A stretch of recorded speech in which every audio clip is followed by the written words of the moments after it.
Beware, coward. What with the arrival of a new Batman movie, The Dark Knight Rises, on the horizon, you would have thought that now would be a good time to look back over some of the other contributions that the Caped Crusader has brought to the cinema.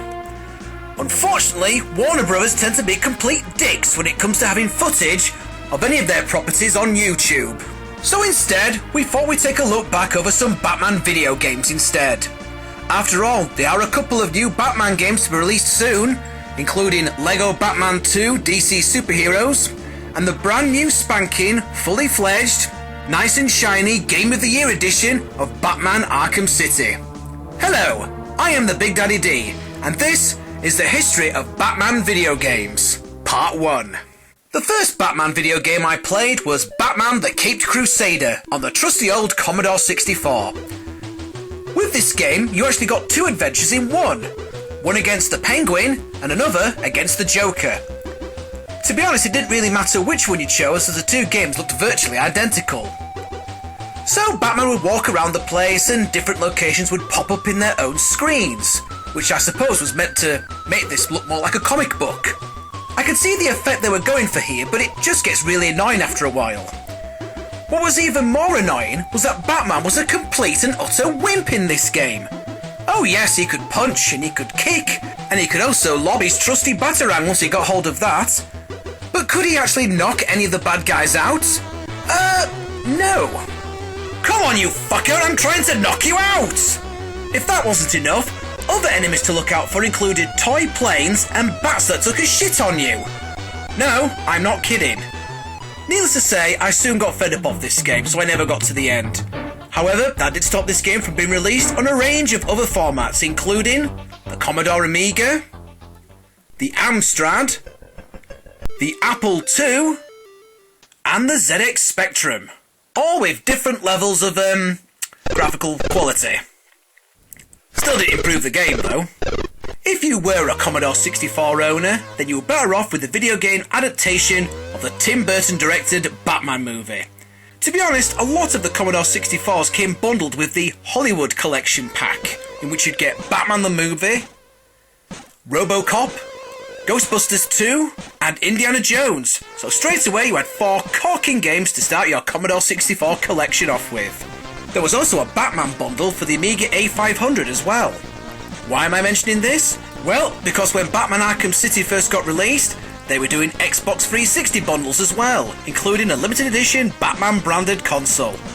It just brings back memories of having those bundles for the Commodore home computers. Ah, memories. In Batman the movie, what you got was typical of what Ocean Software was doing at the time with its movie licensed video games. You got a different type of game to play on each level.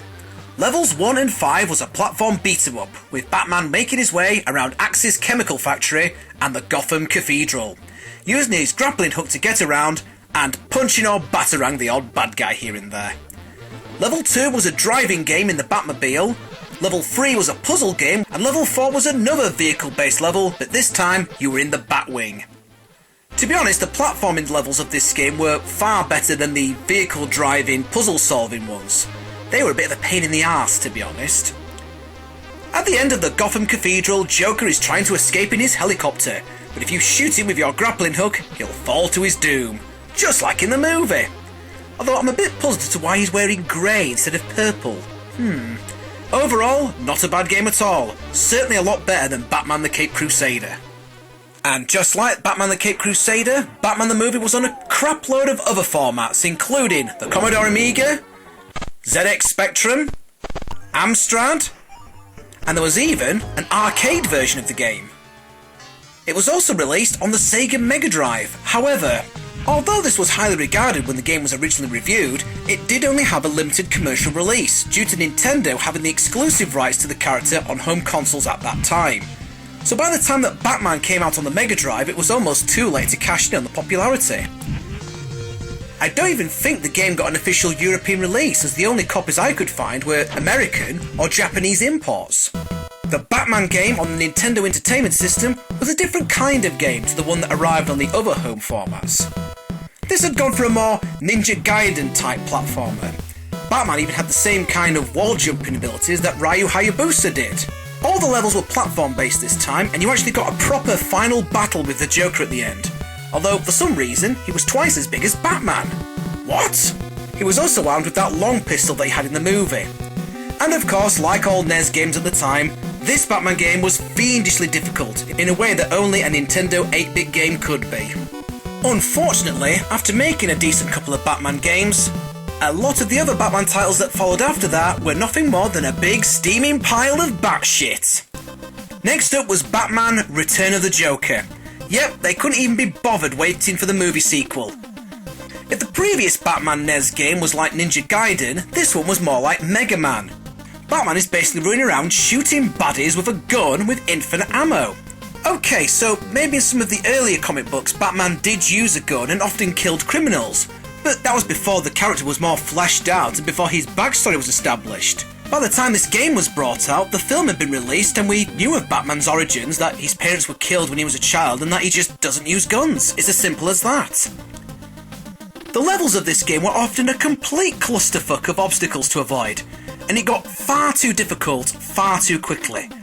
Take this section for example. You've got to avoid a chainsaw that the Joker somehow managed to install in an underground cavern. You've got this arsehole throwing barrels at you like he's fucking Donkey Kong. Oh, and there's a crumbling bit of ceiling to avoid too. What a mess.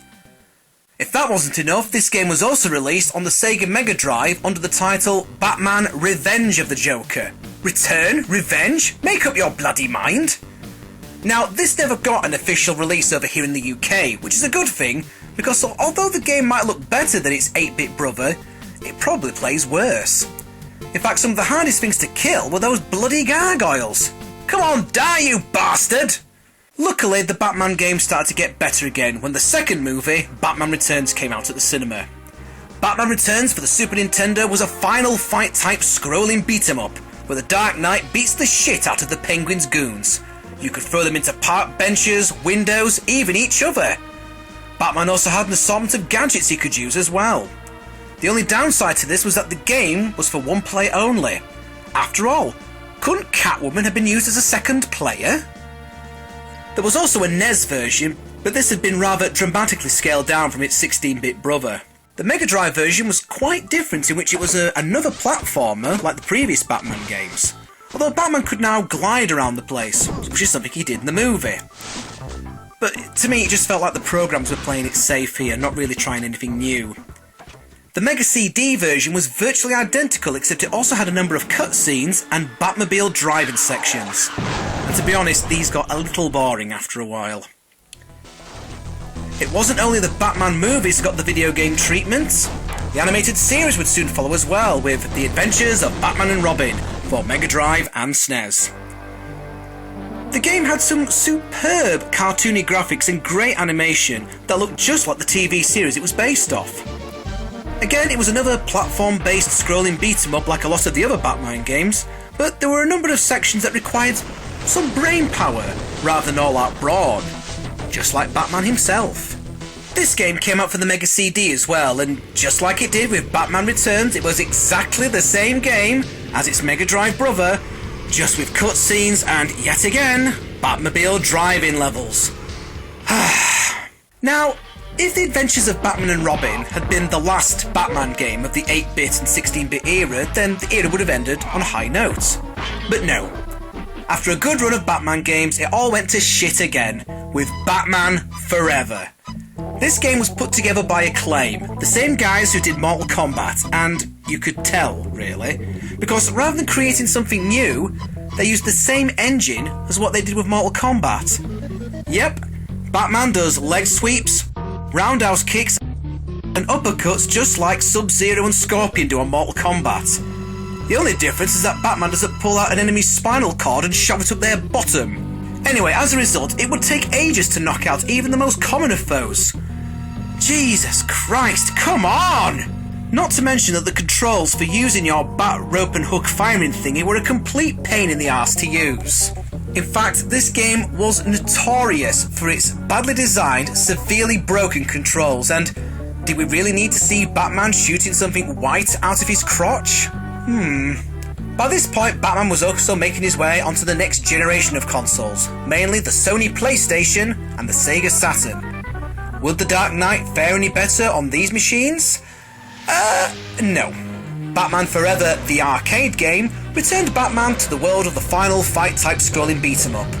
Although for some reason, Batman didn't seem to have much of a walking animation, as he just glided around the screen like he was on an invisible skateboard. The logo on his chest was about 3 times too big as well for some reason.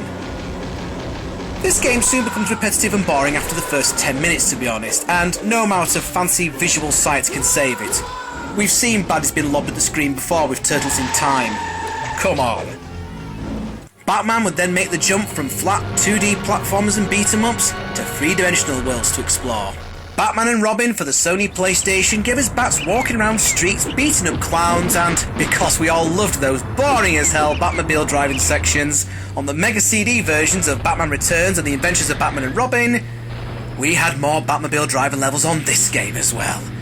Seriously, come on guys, I know the Batmobile is cool and everything, but that doesn't mean we want Batman in a driving game. Oh my god, what the fuck did I just say? Yes, they did a Batman driving game as well. As the Batman film franchise quietened down following the bat-nippled buffoonery that was Batman and Robin, the Batman games returned to its focus on the animated series with Batman Vengeance. This seemed to be a step in the right direction, and it earned a lot of praise for using music from the animated series, along with Kevin Conroy voicing Batman and Luke Skywalker himself, Mark Hamill, doing the voice of the Joker, just as they did in the TV show. But the problem was that the game's menu system was its own worst enemy. Batman is played in 2 ways. In a third-person perspective, Batman can walk around and explore as well as doing things like opening doors and engaging in combat with the enemies, but he can't freely access all his weapons and gadgets. Oh no, he has to switch to the first-person perspective to do that, but then when you're in the first-person perspective, you can't fight or open doors.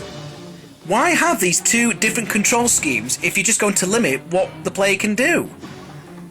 In doing this, you just feel limited to what you can actually do. Although you certainly get the feeling of actually being Batman, you also get the feeling that the Dark Knight wouldn't have so many problems trying to get his gadgets out, or even opening a fucking door. Next up was Batman Dark Tomorrow, which looked to continue on the same ideas that Batman Vengeance had introduced. However, a confusing gameplay engine, repetitive missions, awkward camera angles made the game not as good as what it should have been, and whilst the cutscenes were again some of the best parts in the game, the ending just fell completely flat. Batman Rise of Sin Tzu was a return to the scrolling beat-em-up idea, but this was a 3D based fighter like Fighting Force and Kikido Urban Fighters. Playing as either Batman, Robin, Nightwing or Batgirl, it was your job to fight off the forces of Sin Tzu, a Batman character which had been created solely for this video game and voiced by Kari Hayoyuku Takiwaya, the guy who played Shang Tsung in the Mortal Kombat movie. To be honest, he's pretty much made a living out of playing Oriental bad guys. There was a huge amount of publicity drummed up for this game. There was even a comic book brought out to promote the game upon its release. But unfortunately, yet again, the game just wasn't anything special at all. It was actually seen as a big step down from Batman Vengeance, mainly due to the lack of a decent plot and, once again, dodgy, repetitive gameplay. Still, at least they were trying something new. After all, Harley Quinn was first introduced in the animated series and she became a regular character since then. They were looking to try and do the same thing with Sin Tzu, but unfortunately it would not be the case. The reviving of the Batman film franchise with Batman Begins brought upon the inevitable video game tie-in. Expectations were fairly mixed at first because even though the video game adaptations of the first 2 Batman films had been particularly good, the same couldn't really be said for Batman Forever or Batman and Robin. Once again, some brilliant cutscenes and voice acting were used throughout the game, but again, it wasn't really anything special. By this point, it was safe to say that the Batman video games needed a major shake-up. What they actually got was 2 major shake-ups. One would take Batman into the realm of a children's-based building block which originated from Denmark, and the other would take it into the realm of Guinness World Records smashing, Game of the Year award winning greatness. But you'll have to come back in part 2 to see those.